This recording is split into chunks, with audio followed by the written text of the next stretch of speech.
Hello everyone, नमस्कार। कैसे हैं? उम्मीद करता हूं आप सब लोग ठीक होंगे। आज वीडियो आपके लिए बहुत इंपॉर्टेंट है। ये वीडियो को चालू करने से पहले आज 26 जनवरी गणतंत्र दिवस की आप सभी को बहुत बहुत शुभकामनाएं। तो अब आज का ये वीडियो हम चालू करते हैं। पहला प्रश्न है, सही विकल्प चुनकर लिखिए। ये आपका पहला प्रश्न है,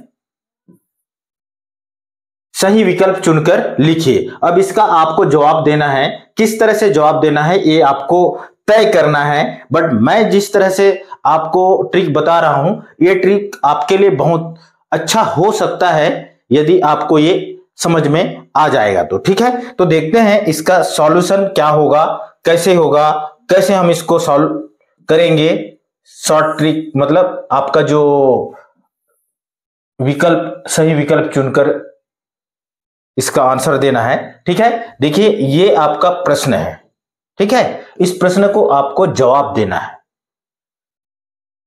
पहला प्रश्न है, यदि P X equal to 2x minus A का भाजक x प्लस ए हो तो शेषफल होगा। इसका राइट आंसर क्या होगा? चार ऑप्शन दिया हुआ है यहां। -3a, बी का मान दिया हुआ है, बी है a, सी 0, d 2a। ठीक है, आपको पी एक्स यानी कि यहां पर देखिए x, अगर आप शेषफल प्रमेय लगाते हैं तो इस शेषफल प्रमेय के थ्रू आप इसको आसानी से हल कर सकते हैं। तो देखते हैं कैसे हल होगा। ठीक है, इसको थोड़ा साइड कर देता हूं मैं। अब इसको हम हल करते हैं। ठीक है, शेषफल प्रमेय के आधार पे सबसे पहले किससे भाग देना है? भाजक है x प्लस ए। ठीक है, तो हल करो। x plus a equal to आप 0 कर दीजिए। ठीक है, x बराबर क्या हो जाएगा जी? -a हो जाएगा। ठीक है, यानी कि पी एक्स बराबर 2a माइनस ए का भाजक x प्लस ए है। तो शेषफल क्या होगा? तो शेषफल क्या होगा? पी एक्स बराबर हम -a रख देते हैं, तो ये हो जाएगा -a equal to 2x। x का मान हमको क्या रखना है? यहां पर x का मान हमको रखना है, क्या रखना है जी? -a। तो ये हो जाएगा आपका -a इक्वल टू हो जाएगा -2a minus a equal to हो जाएगा, क्या हो जाएगा जी? 3a। मतलब ऑप्शन नंबर ए इसका राइट आंसर होगा। ठीक है, अगला प्रश्न देखते हैं। अगला प्रश्न है, समीकरण निकाय का अद्वितीय हल होगा यदि, देखिए यहां चार ऑप्शन दिया हुआ है, ये चारों ऑप्शन में से इसका राइट आंसर क्या होगा?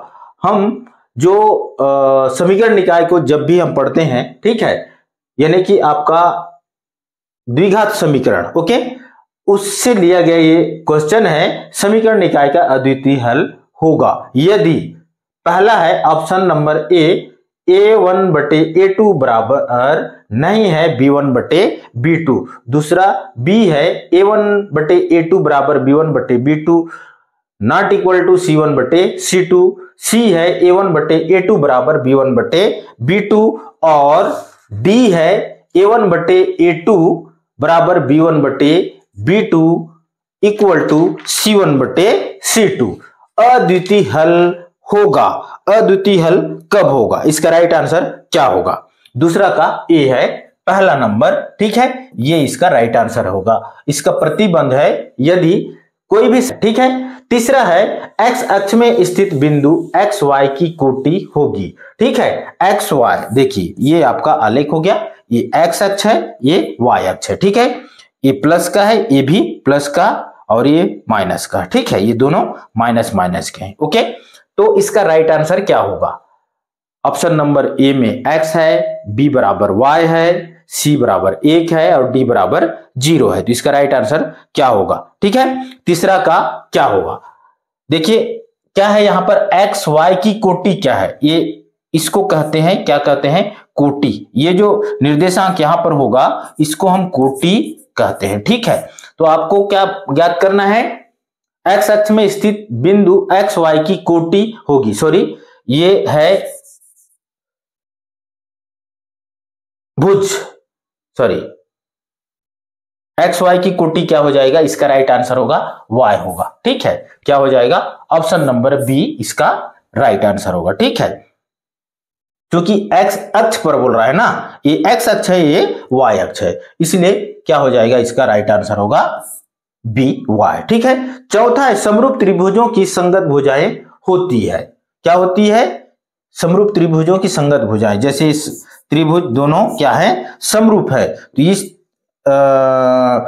भुजा के अनुपात में ये भुजा होगा। ठीक है, इस भुजा के अनुपात में ये होगा, इसके आधार के आधार पे होगा। ठीक है, समानुपातिक होगा, क्या होगा, ऑप्शन नंबर बी इसका, सी इसका राइट आंसर होगा, समानुपातिक। ठीक है, पांचवा है वित्तीय वर्ष, वित्तीय वर्ष है, ये वृत्ति नहीं है, वित्तीय वर्ष की अवधि होती है।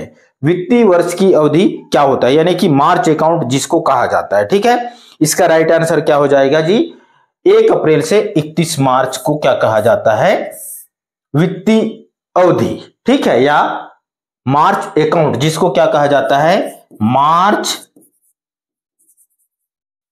अकाउंट। ठीक है, ओके, कब से कब तक चलता है, 1 अप्रैल से 31 मार्च के बीच में वित्तीय अवधि होती है। ठीक है, ये हो गया आपका 5 प्रश्न 5 नंबर की। ओके, अब देखते हैं अगला प्रश्न किस तरह का प्रश्न आएगा, ये होगा आपका अगला प्रश्न। ठीक है, रिक्त स्थानों की पूर्ति कीजिए। ये प्रश्न भी मतलब रिक्त स्थान से संबंधित प्रश्न आपको 5 प्रश्न पूछे जाएंगे। कितने, 5 प्रश्न पूछे जाएंगे, जिसमें क्या होगा, 5 अंक का होगा। ठीक है, एक एक अंक का होगा, एक एक प्रश्न एक एक अंक का। अब घनाभ में फलकों की संख्या होती है, घनाभ में फलकों की संख्या कितनी होती है। ठीक है, तो इसका राइट आंसर क्या हो जाएगा जी, घनाभ में कितने फलकों की संख्या होती है। अब आप लोग को ये सारे प्रश्न का जो जवाब है, ठीक है, ये याद होना चाहिए, ताकि आप जब भी इस तरह के जो ऑब्जेक्टिव प्रश्न है इसको फटाफट हल कर सके। ठीक है, इसमें आपको समय ज्यादा मतलब गंवाने की जरूरत नहीं होना चाहिए। ठीक है, तो इसका आंसर क्या होगा, 6 फलक होते हैं, कितने होते हैं जी, 6 फलक, तो इसका राइट आंसर क्या हो जाएगा, 6 हो जाएगा। ठीक है, उसके बाद tan स्क्वायर 60 डिग्री का मान होता है, tan 60। सारणी में इसके पूर्व में सारणी कैसे याद करना है इससे संबंधित मैं वीडियो अपलोड कर चुका हूं, आप देख सकते हैं। ठीक है, तो सारणी याद करने का सरल तरीका मैं बता चुका हूं। तो tan स्क्वायर 60 डिग्री का मान क्या होगा, क्या होगा, क्या होगा, सबसे पहले तो tan 60 का मान क्या होता है ये आप याद रखें। ठीक है, tan 60 का मान होता है √3। ठीक है, क्योंकि tan स्क्वायर है इसलिए क्या हो जाएगा, इसका भी वर्ग हो जाएगा, तो वर्ग से वर्गमूल हो जाएगा, इसलिए इसका आंसर क्या हो जाएगा, 3 हो जाएगा। ठीक है, क्या हो जाएगा, 3 हो जाएगा। ओके, अब देखते हैं अगला प्रश्न क्या है। अगला प्रश्न है चक्री चतुर्भुज का एक कोण 80 अंश हो तो उसके सम्मुख कोण का मान होगा। देखिए चक्री चतुर्भुज है, अभी चक्री चतुर्भुज से संबंधित प्रश्न भी अभी हम देखने वाले हैं। ठीक है, तो क्या होगा, देखो चक्री चतुर्भुज, ये मान के चलो चक्री चतुर्भुज है। ठीक है, ये एक सेंटर है। ओके, इस तरह से, यानी कि चक्री चतुर्भुज के आमने सामने की जो कोण होता है क्या होता है, 180 अंश होता है। ठीक है, दोनों का योग। ठीक है, इसका योग इसके बराबर। ठीक है, क्या हो जाएगा, 180 अंश होता है। तो इसका मतलब यहां पर एक कोण का मान दिया हुआ है, तो दूसरा कोण का मान क्या होगा, 180 अंश होता है, आमने सामने का दोनों कोण का योग। ठीक है, तो इसलिए क्या हो जाएगा, एक का 80 अंश दिया हुआ है, तो दूसरे का क्या होगा, 100 अंश होगा। ठीक है, तो यहां पर आ जाएगा इसका 100 अंश। ओके, 100 अंश इसका आंसर हो जाएगा। चक्री चतुर्भुज में सम्मुख कोणों का योग कितना होता है, 180 अंश है, जिसमें एक कोण का मान दिया हुआ 80 अंश, तो दूसरा जो कोण होगा उसका मान क्या होगा, 100 अंश होगा। ठीक है, चौथा प्रश्न देखिए, एक सम और एक विषम संख्या का योग होता है। जैसे फॉर एग्जांपल यहां पर देखिए, जैसे एक सम संख्या है, जैसे 2 है, और एक विषम संख्या है 3, तो ये दोनों का योग क्या होगा, ये भी विषम हुआ। ठीक है, यानी कि इसका आंसर क्या हो जाएगा, विषम होगा। ठीक है, क्या होगा, विषम संख्या होता है। सम और एक विषम को अगर जोड़ देते हैं तो जो भी योगफल होगा वो भी विषम संख्या होगा। ठीक है। पांचवा प्रश्न देखिए, tan थीटा इक्वल टू 1 हो तो थीटा का मान क्या होगा। tan 45 अंश का मान होता है यहां पर कितना, 1 होता है। ठीक है, साइड याद कीजिएगा। ठीक है, तो आपका सारा आंसर मिल जाएगा त्रिकोणमिति में भी। ठीक है, तो इस तरह से आपको ऑब्जेक्टिव प्रश्न, यानी कि चाहे वो खाली स्थान वाला हो या ऑब्जेक्टिव प्रश्न हो या फिर सही गलत हो, उसका आंसर आपको इस तरह से फटाफट देना है। ठीक है, अगला प्रश्न देखते हैं, सत्य असत्य। यह है आपका सत्य असत्य से संबंधित प्रश्न। ये सारे प्रश्न आपके लिए बहुत इंपॉर्टेंट हैं। ठीक है, इससे हटके कोई और प्रश्न नहीं आने वाला है। ठीक है, जितने भी मैं सेट अभी तक करवाया हूं प्रैक्टिस, वो सारे प्रैक्टिस सेट को बार बार देखिए, क्योंकि समय कम है और सबसे ज्यादा फेल अगर होते हैं तो कई बार गणित में ही होते हैं और डर लोगों को गणित से ही लगता है। तो ये सारे वीडियो को बार बार देखिएगा। ठीक है, अब देखते हैं प्रश्न स। ठीक है, प्रश्न आपका स है। ठीक है, सत्य अथवा असत्य लिखिए। यहां पर आपको सत्य वाक्य क्या है और कौन सा वाक्य असत्य है।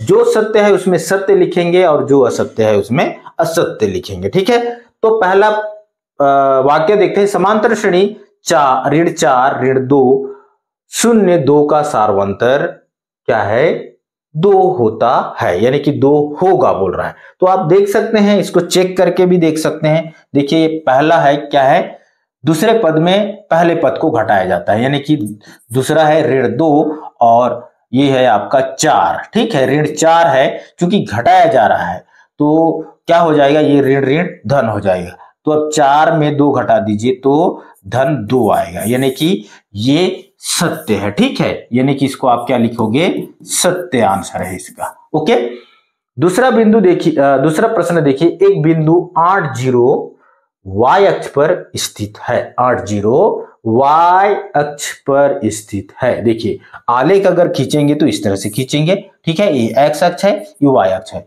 x का मान दिया हुआ है 8 x अक्ष का और y का मान यहां पर 0 दिया हुआ है। y अक्ष पर स्थित है क्या, नहीं है, यानी कि ये x अक्ष में है, ये असत्य होगा। ठीक है, क्या होगा, असत्य प्रश्न वाक्य है। ठीक है, तीसरा प्रश्न देखिए, जिस राशि पर ब्याज की गणना की जाती है उसे मिश्र धन कहते हैं। इसका राइट, ये जो वाक्य है क्या सत्य है या असत्य है, ये आपको तय करना है, आंसर इसका देना है। तो ये क्या है, ठीक है, ये भी क्या है, असत्य वाक्य है। ठीक है, ये भी असत्य वाक्य है, ये राइट है। ओके, चौथा प्रश्न देखिए, 12 और 6 का तृतीय अनुपाती 3 होगा।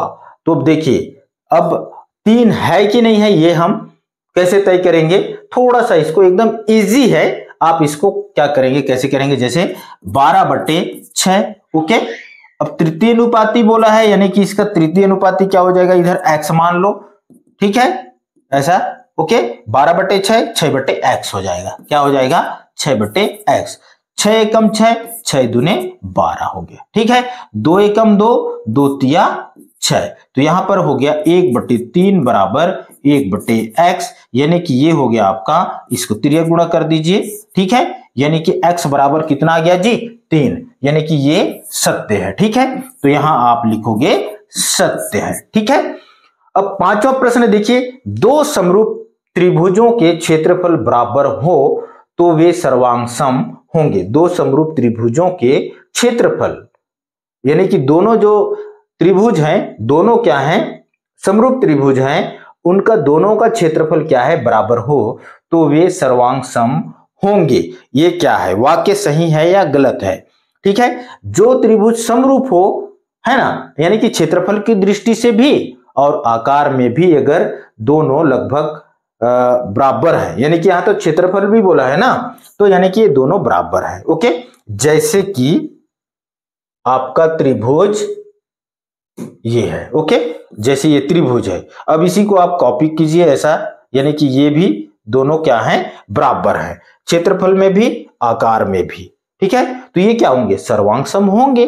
बिल्कुल सही बात है। ठीक है, क्या होंगे, सर्वांग सम होंगे, इसलिए ये इसका आंसर क्या हो जाएगा, ये भी राइट होगा। ठीक है, यानी कि सत्य है। इस तरह से सवालों को आपको हल करना है। इस तरह से अभी तक हम जो प्रश्न देखे ऑब्जेक्टिव में, ठीक है, प्रश्न क्रमांक 1, ये सारे प्रश्न क्या है, ऑब्जेक्टिव में से है, तो ये आपका 15 नंबर का है। प्रत्येक प्रश्न एक एक अंक, प्रत्येक प्रश्न कितने का है, 1 अंक निर्धारित है। ठीक है, 15 में 15 नंबर इस तरह से आप ला सकते हैं। ये सारे प्रश्न बहुत इंपॉर्टेंट है। ठीक है, कंटिन्यू मेरा वीडियो को आप जितना भी प्रैक्टिस सेट डाल चुका हूं उस सारे वीडियो को आप जरूर बार बार देखिए। यदि जहां पर कंफ्यूज हैं वहां पर आप कमेंट कीजिए, मैं उसका जवाब देने के लिए तैयार हूं। ठीक है, तो ये जो ऑब्जेक्टिव संबंधित प्रश्न है, इस वीडियो को आज हम यहीं पर समाप्त करते हैं। अगला वीडियो में 2 नंबर और 3 नंबर के प्रश्न लेकर आऊंगा। तो जरूर अगर ये वीडियो आपको अच्छा लगा तो वीडियो को लाइक कर देना, शेयर कर देना, ताकि और भी आपके जो क्लासमेट हैं उनको भी ये वीडियो देख के कुछ सीखने को मिले। धन्यवाद, जय हिंद। पुनः आप लोगों को 26 जनवरी की बहुत बहुत शुभकामनाएं। जय हिंद, धन्यवाद।